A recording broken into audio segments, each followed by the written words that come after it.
क्योंकि इसके बाद भी हमारा कार्यक्रम, पहले यहाँ आए थे तो काफी धूल था, तो पायलट ने मना कर दिया, फिर आपको दोबारा वापस आना पड़ा। हम इसलिए हजारीबाग आए हैं कि पटेल साहब को आप लोग एक एक वोट देकर के भारी मतों से विजय बनाना। और डॉक्टर की सलाह पर, क्योंकि मैंने कहा कि हड्डी में चोट है तो खड़े होकर के बोल नहीं सकते, डॉक्टर ने कहा था कि आप 3 हफ्ते बेड रेस्ट कीजिए। हमने डॉक्टर साहब का बोला कि अभी बेड रेस्ट का समय नहीं है, अभी मोदी जी को बेड रेस्ट कराना है। 10 साल तक देश के प्रधानमंत्री ने केवल झूठ बोला उन्होंने। सुन लो भाई, आप चले जाइए, कोई जरूरत नहीं है आपकी, आप चले जाओ।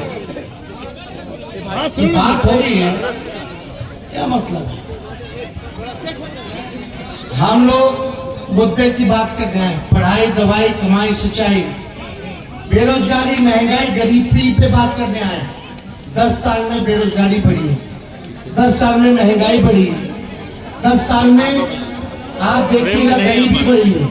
लेकिन प्रधानमंत्री ना गरीबी पे बात करते हैं, ना बेरोजगारी पे बात करते हैं, ना महंगाई पे बात करते हैं। 10 साल में अगर कोई हजारीबाग के लिए प्रधानमंत्री नरेंद्र मोदी जी ने एक अगर बड़ा काम किया हो या छोटा काम किया हो तो बताओ। जो प्रधानमंत्री ने किया, उनका केंद्र में 10 साल तक सरकार रहा, एमपी उनके रहे, कोई एक बड़ा काम जिससे आपके जीवन में सुधार आया हो, आपके जीवन में फर्क पड़ा हो। प्रधानमंत्री जी मुद्दे की बात नहीं करते, इतना झूठ बोलते कि गोबर को भी हलवा बना देते हैं। उनका एक ही काम, हिंदू मुस्लिम मंदिर मस्जिद, सनातन इस्लाम, नफरत की राजनीति करो, लोगों को बांटो, यही एकमात्र उनका काम है। लेकिन काम की बात तो मोदी जी बोल ही नहीं सकते। 4 चीज असंभव है इस दुनिया में। पहला, सूर्य भगवान का पश्चिम से उगना, रेगिस्तान में मछली मारना, आसमान में पेड़ लगाना, और चौथा, मोदी जी के मुंह से काम और मुद्दे की बात सुनना।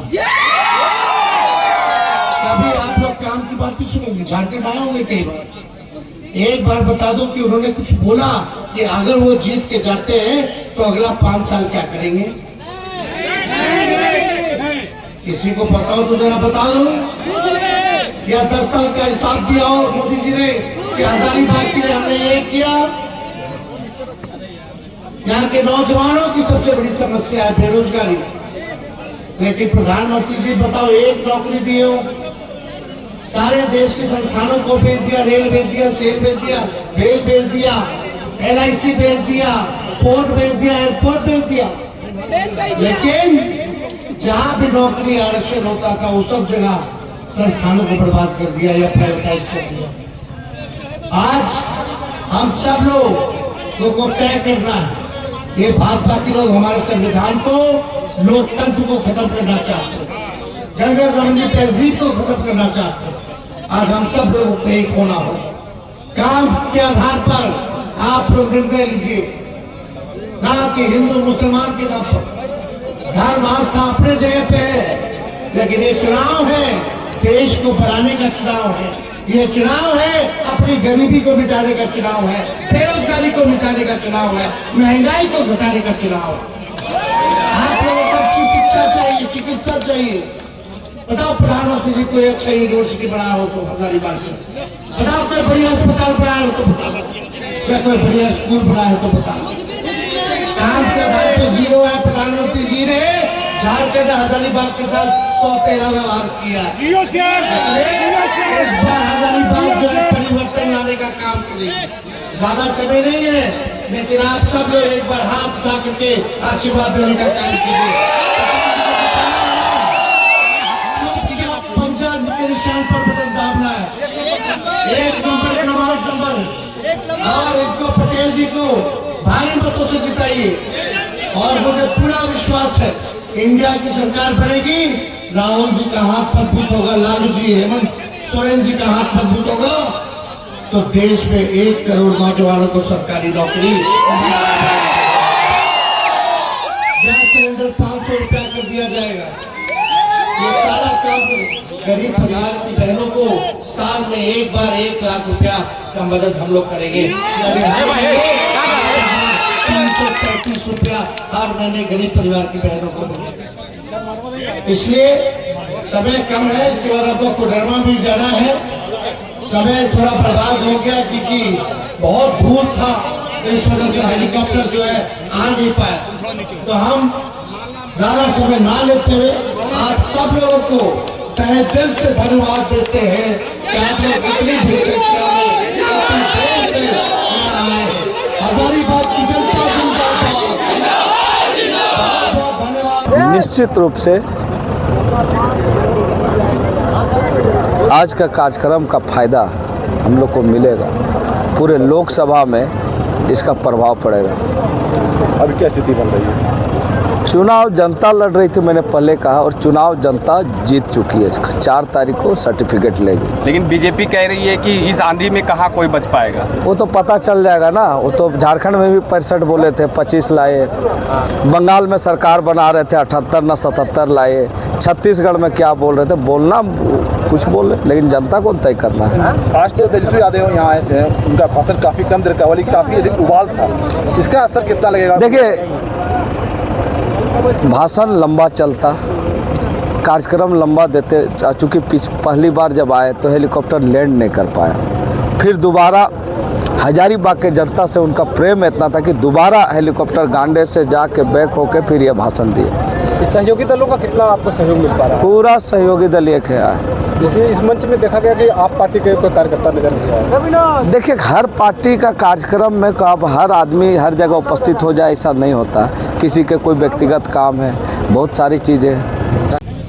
देखिए, वो आम जनों से डायरेक्ट वो बात करते हैं तो उनकी भावनाओं से जुड़ते हैं, और जो वो आके बोले हैं लोग के दिमाग में नहीं दिल में घुसा है। और लोग तो जान ही रहे, क्योंकि झेल रहे हैं लोग उनको।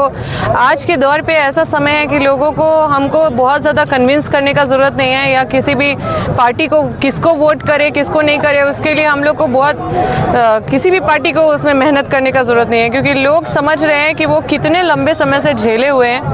और इस बार मुद्दों से भटकाने वाले लोग कितना भी उनको भटकाने का कोशिश करेंगे, वो मुद्दों से नहीं भटकेंगे। जो समस्या से वो घिरे हुए हैं, एक समस्या नहीं है, वो अनेक समस्या है। उन समस्याओं का, और जो उनके साथ अत्याचार हुआ, अपमान हुआ, जो विस्थापितों के साथ, मतलब ये बोलते हैं कि हम भगवान को बचाते हैं, लेकिन ये विस्थापितों को तो बचाने का काम ही नहीं कर पा रहे। ये अनाप शनाप बिजली बिल सबके घर पे जा रहा है, लोगों के घर में बिजली नहीं पहुंच रहा, पानी नहीं पहुंच रहा। ये भगवान को बचाएंगे, और लोग इनके जुमलेबाजी को अच्छे से समझते हैं। देखिए, सारा इंडिया चिट फंड जैसे चीज़ों को उनके प्रति भी, मतलब उन लोग जो अपने भावनाओं को किसी जगह पे, मतलब एक सपना देख रहे थे, सारा इंडिया में पैसा जमा कर रहे थे, चिट फंड में पैसा दे रहे थे अपने चीज़ों को सिक्योर करने के लिए, उनको बेसहारा करने का काम किया गया। और वो वैसी वैसी कंपनी को देखते हैं कि चंदा दे रही है, और इस तरह से कई ऐसे मुद्दे हैं, कई ऐसे चीज़ें। बेरोज़गारी सर चढ़ के बोल रही है, महंगाई सर चढ़ के बोल रही है, लोग हाहाकार मचा हुआ है सब चारों तरफ। लोग सोच रहे हैं कि कहाँ पे जाएं। इस पूरे टाइम में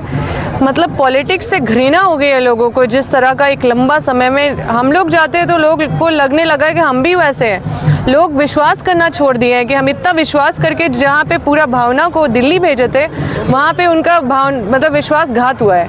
तो क्षेत्र में आप घूम रहे हैं, क्या माहौल है जेपी पटेल के लिए, कैसे देख रहे हैं? देखिए, लोग इंतज़ार कर रहे हैं हर जगह हमारा कि आप यहाँ पे भी आ जाए। कोई क्षेत्र अगर कोई टोला मोहल्ला छूटता है तो लोग बड़े यहाँ पे आपका इंतज़ार करें, प्रत्याशी का इंतज़ार करें, क्योंकि लोकसभा क्षेत्र बहुत बड़ा है और हर जगह क्योंकि थोड़ा विलम्ब से टिकट भी मिला है तो ये चुनौती ज़रूर है। लेकिन मुद्दों से इस बार लोग भटकने वाले नहीं हैं। कहीं भी अगर हम लोग नहीं जाएँ तो खुद लोग हम लोग को बुला रहे हैं, खुद लोग वहाँ कार्यक्रम तय कर रहे हैं। लोगों को चिंता है कि हम यहाँ पे क्यों नहीं आए, लोगों को चिंता है कि वहाँ के लोग भटके नहीं, वैसे माहौल में हम उनको जाके समझाएं या हमारे पार्टी के लोग समझाएं, किसी ना किसी को भेज दो, ऐसा कह के वो लोग बुला रहे हैं। और हम इस तरह का जो कॉल आ रहा है कि यहाँ पे आइए वहाँ पे आइए, तो उससे समझ में आ रहा है कि लोग एकदम ललायित है कि कुछ भी करके इस बार गलती नहीं होना चाहिए।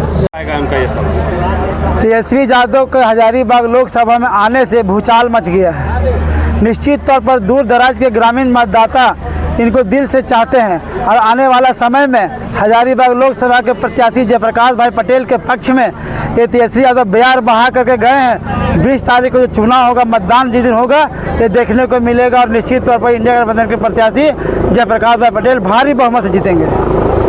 क्या परिचय हुआ? विनोद कुमार कुशवाहा, झारखंड प्रदेश कांग्रेस के महासचिव, और आज कार्यक्रम जो कराए हैं इसका हम लोग ऑर्गेनाइजर थे।